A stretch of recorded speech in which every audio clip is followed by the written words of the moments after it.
Salut, on se retrouve pour la ronde 3 de la Coupe Loubatière, c'est la dernière ronde, et si je peux être sincère, je suis épuisé à cette ronde. C'est-à-dire que je viens de faire déjà 2 parties du coup où on avait chacun 50 minutes plus 10 secondes. La première partie, ça va, c'est-à-dire que c'était un gain assez facile, d'ailleurs si vous l'avez vu, vous pouvez en témoigner. Mais la deuxième partie, qui a duré, jusqu'au bout du bout. On n'avait plus beaucoup de temps. On a fini dans les derniers et en fait, tout s'est enchaîné et j'ai eu à peine, 10 minutes pour vraiment me remettre les esprits en place. Ce qui fait que j'étais j'avais plus vraiment de jus quand je suis arrivé sur cette partie, quand je me suis assis, sur l'échiquier. J'ai les noirs, je joue contre un 1676 et je me dis: «Bon, allez, on va aller chercher le 3 sur 3». J'espère qu'il va me jouer au 4 parce que je préfère quand on me joue au 4. Mon répertoire sur D4 est encore très faible et cette partie, va être vraiment le déclic pour moi où je vais arrêter de jouer la Nimzo indienne. Je sais pas si c'est une bonne solution, parce qu'en fait, c'est pas parce on se confronte à une position difficile, qu'on comprend pas dans une ouverture, on doit directement changer l'ouverture. Au contraire, ça peut être un signal, pour creuser encore plus, pour en apprendre sur cette ouverture-là. Mais en fait, même quand je suis dans ma préparation, j'ai vraiment du mal avec cette ouverture. C'est-à-dire qu'elle est très une ouverture qui est assez dynamique et j'ai un peu du mal à comprendre les enjeux, à comprendre les poussées, les ruptures, les plans et hem et du coup, je me suis rabattu sur, j'ai changé d'ouverture, en fait, depuis cette partie-là et d'ailleurs, je crois que j'ai pas encore de partie, à vous montrer sur YouTube, de parties lentes que j'ai jouées, avec cette ouverture, mais ça va arriver très bientôt et j'ai hâte de vous l'introduire. En tout cas, pour l'instant, je l'ai joué en partie rapide, sur ce tournoi-là, ma nouvelle ouverture et hem et heu et vraiment top. J'ai le mec est rentré dans ma prépa, je me suis retrouvé avec une super position, voilà. Peut-être, d'ailleurs, je fais un prochain tournoi là, le week-end prochain normalement, tournoi de 5 rondes, cadence lente. Donc logiquement, je devrais bien rencontrer un des 4 C4 et auquel cas, je pourrais, vous analyser tout ça et vous montrer les différentes idées. Mais donc dans cette partie-là, on est sur une Nimzo, donc Nimzo D4, cavalier F6, C4, E6, cavalier C3, fou B4, donc Nimzo indienne. L'idée de fou B4, on cloue le cavalier et donc on empêche de jouer E4. Parce que l'idée des blancs, s'ils pouvaient jouer E4, ce seraient les rois du monde. Donc nous, on a un attaquant, euh, enfin un défenseur de la case, et en fait on en rajoute un grâce à ce fou qui cloue le cavalier. Bon, ici il y a plein d'ouvertures, enfin de lignes possibles. Il y a dame C2, A3, E3, fou G5, F3, cavalier F3 et fou D2. Et fou D2, je l'avais jamais trop rencontré. Et je pense que c'est le genre de coup que tu rencontres plus quand tu joues du coup en vrai dans des tournois, quand les gens veulent faire des vraies parties d'échecs et jouer leur meilleur échec plutôt qu'en ligne où les gens vont plutôt essayer de s'amuser avec d'autres lignes. Parce que fou D2, c'est assez solide. Mais en fait, fou D2, c'est là où du coup justement je dois essayer de montrer mes idées dans la Nimzo. Et et en fait, j'ai eu du mal. Du coup, j'ai arrêté. Bon bref, petit roc. A3 attaque le fou, et donc on mange le cavalier C3. Donc l'idée de fou des deux, c'était de 1 déclouer le cavalier, de 2 pouvoir reprendre avec le fou. Donc ici, il faut très rapidement jouer cavalier E4. J'ai commencé par D5, E3, cavalier BD7, cavalier F3 et cavalier E4. Peut-être un chouïa tard, mais bon, c'est pas grave. Cavalier E4, l'idée, c'est de attaquer le fou, peut-être un jour le manger, même si c'est pas forcément la priorité, s'installer en E4, et, et on va voir. Moi, j'aime bien les lignes où le pion D5 reste en D7 ou en D6, qu'on joue F5, qu'on a un fou en B7 avec B6 et qu'on met le cavalier en E4. Ça, c'est des setups que j'adore, mais justement, là, on a joué D5, et en fait, j'aime pas les setups où on a joué D5, on joue avec cavalier E4, il y a une pression ici, tu sais pas trop quand il faut jouer C5. J'ai vraiment du mal à comprendre ces positions-là. Hem Et en fait, c'est aussi parce que, moi j'ai commencé les échecs du coup quand j'étais enfin j'ai beaucoup joué surtout quand j'étais petit et à l'époque du coup c'était donc il y a enfin là j'ai 26 ans donc j'ai joué de mes 4 à mes 11-12 et les gens jouaient principalement E4 quand même Il y avait aussi des gambits-dames, mais mais c'était beaucoup E4, beaucoup E4, E5. C'était des ouvertures, on était beaucoup d'ouvertures très classiques, enfin en tout cas à mon niveau et du coup, je me préparais rarement, je crois, contre des 4 ou en tout cas sur certaines lignes, mais du coup, je jouais sûrement gambit-dame, refusé, enfin des trucs comme ça. Hem, mais les Nimzo, il y en avait pas trop, enfin je sais pas, moi en tout cas, je j'ai pas trop de souvenirs de ces ouvertures-là. Hem, mais OK, donc KE4, fou B4, un coup un peu bizarre, donc il veut pas se faire échanger le cavalier, le fou contre le cavalier et donc ici, attaque la tour, donc tour 8 A4 et si tu es un joueur de Nimzo, ça peut être intéressant là que tu mettes sur pause et que tu essaies de trouver, le coup des noirs et le coup des noirs, qu'il fallait jouer, c'est surtout pas celui que j'ai joué moi. Ici j'hésitais entre C5 et A5. Donc C5 pour, directement, lutter sur cette diagonale-là, contre-attaquer le fou et de toute façon, c'est un coup qu'on a envie de jouer dans ces systèmes-là, pour créer une rupture, pour prendre de l'espace et pour essayer à un moment de faire jouer ce fou-là qui est un peu prisonnier. D'ailleurs, j'ai toujours du mal à jouer avec ce fou-là, dans la Nimzo, où on joue, 6 des 5. Hem et du coup, là, j'ai joué à 5 et en fait, à 5, c'est un contresens parce que on a dit qu'on avait envie de jouer ces 5. Je savais qu'à un moment, je voulais jouer ces 5. Enfin, j'en étais pas complètement sûr, mais je me disais: «Bon, C5, c'est sûrement un coup» et en fait, introduire A5 qui du coup, là d'ailleurs, là, il a joué fou A3, donc il garde la diagonale. Je me disais: «Bon, c'est peut-être une diagonale vide». C'est-à-dire que c'est une diagonale qui est certes belle, mais au final, il y aura aucune pièce dessus et ce fou ne sert un peu à rien. Mais en fait, si, il va vite être, légitime ce fou et ici, on a déjà envie de jouer C5 et en fait, ce fou est utile et pourquoi avoir joué A5 ici? Parce que C5, ça faisait le même effet. Et là, en jouant A5, C5, on donne la case B5. Pour peut-être un fou plus tard, pour peut-être un cavalier. hem, donc un peu non-sens, et en plus on se crée peut-être une faiblesse en A5. Donc A5 coup bizarre, je me disais peut-être A5, B6, fou A6. Bon, je m'inventais un peu une vie. Et du coup, bah, je le rappelle, j'avais vraiment plus le jus sur cette partie-là. C'est la reprise, donc 3 parties enchaînées comme ça, c'est dur. Du coup, je vais refaire ça le week-end prochain, on va voir ce que ça donne. Ici, je jouais KF6, il a joué cavalier E5, j'ai joué cavalier D7, il a joué cavalier F3, on s'est un peu regardé. Bon, j'ai pas rejoué cavalier F6, je suis sûr qu'on aurait fait perpète. Je suis sûr, mais bon. Parce que là, il a une bonne position, mais pareil, en fait, bah, là, il était un peu moins bien classé, troisième ronde. Il avait pas non plus l'air très sûr de lui. Donc bon, peut-être. Ici, je joue B6, peut-être pour légitimer un peu mon A5 et donner un peu d'espace pour mon fou, pour s'exprimer un peu, mais bon, j'ai pas vraiment d'idée encore. Il me joue fou D3, je joue KF6, il joue KE5. Bon, j'ai pas joué KD7, mais je crois que je le rejoue au coup prochain. Fou B7, je développe mon fou. Je protège un petit peu le cavalier E4, mais ici, quand on regarde l'analyse, les blancs sont déjà à +1. Et j'avoue que je ne saurais pas évaluer cette position. Sur l'échiquier, j'avais vraiment du mal à comprendre. Ici, j'ai joué KD7, il a joué KF3, donc on se répète pas mal. Et là, j'envoie C5. Je sais que c'est une idée dans ces systèmes-là, et en fait, de toute façon, je le ressens. C'est-à-dire que là, je manque d'espace, j'ai besoin de lutter un peu pour le centre. Donc je joue C5. Et là, on se retrouve avec ces duos de pions qui se regardent comme ça. Et alors ça pour comprendre qui doit prendre, quand, pourquoi, c'est pas mince à faire.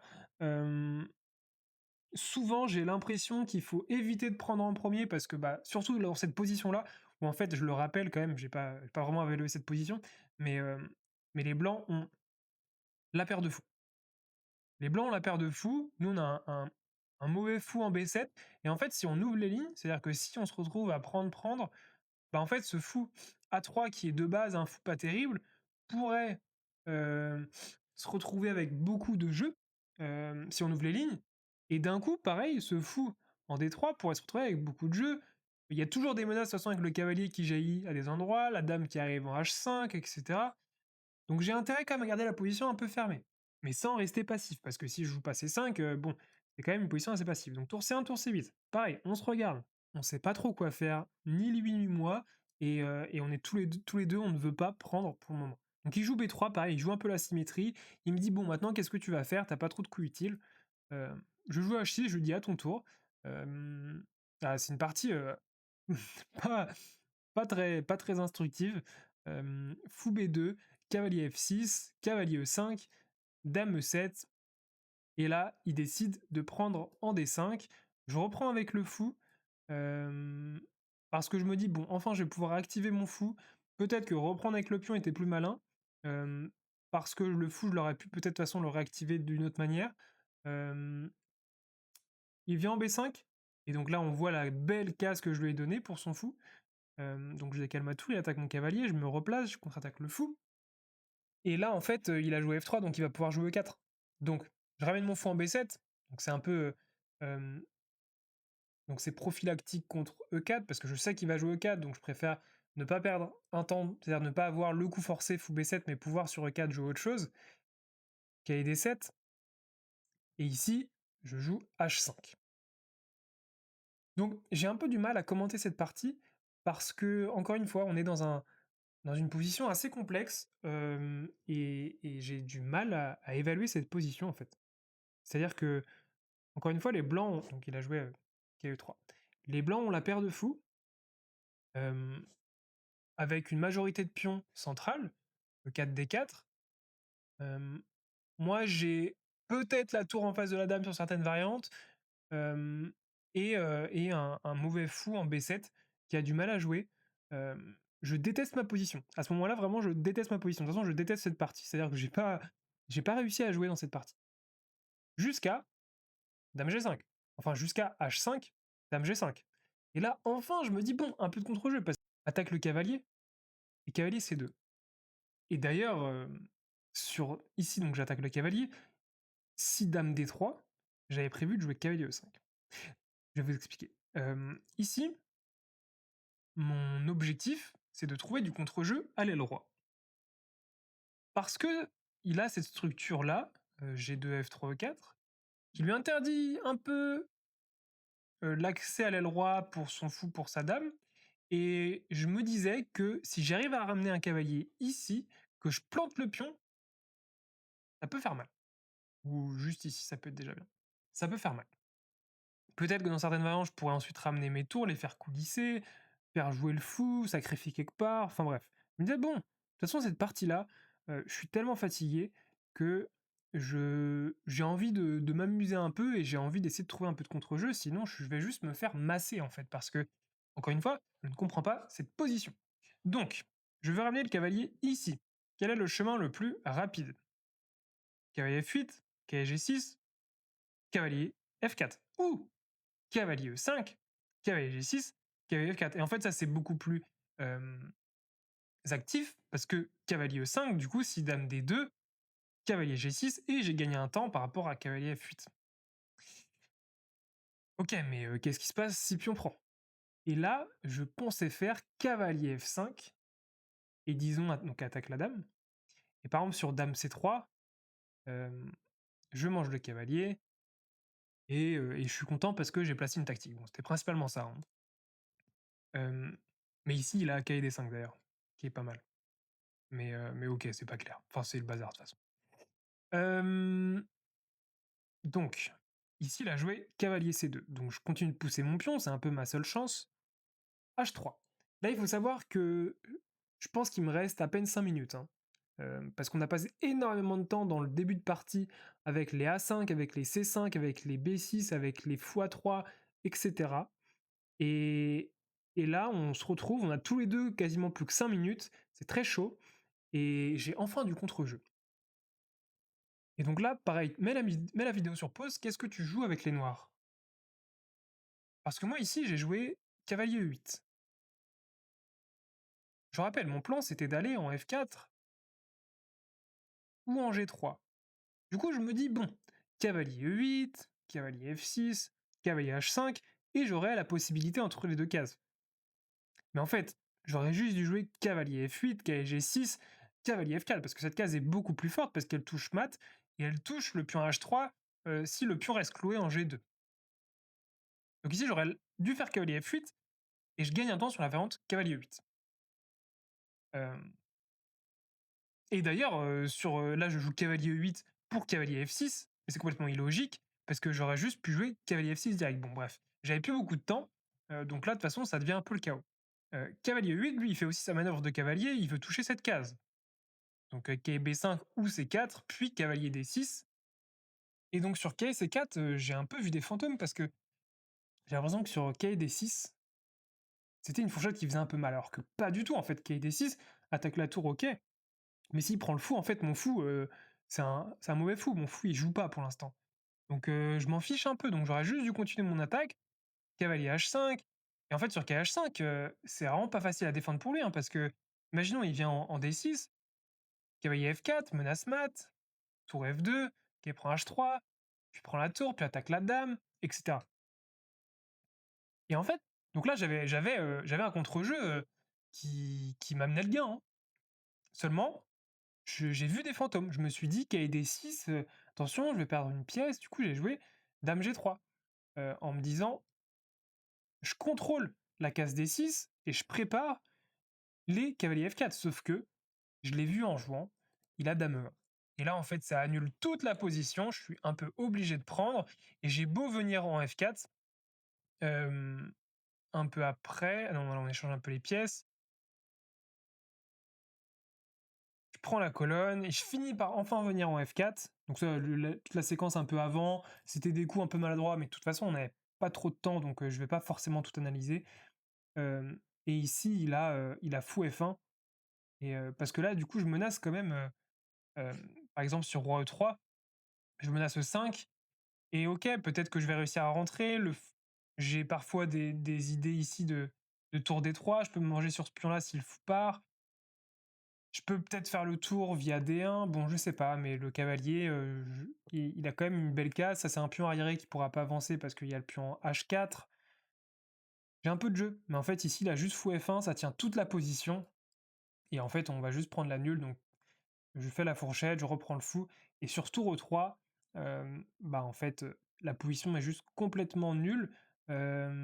Parce que tour D2, et là, il y a tour E2.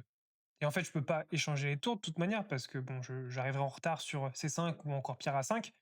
Hem, et, et du coup, je vais juste, par exemple, attaquer D3, B3, en D3.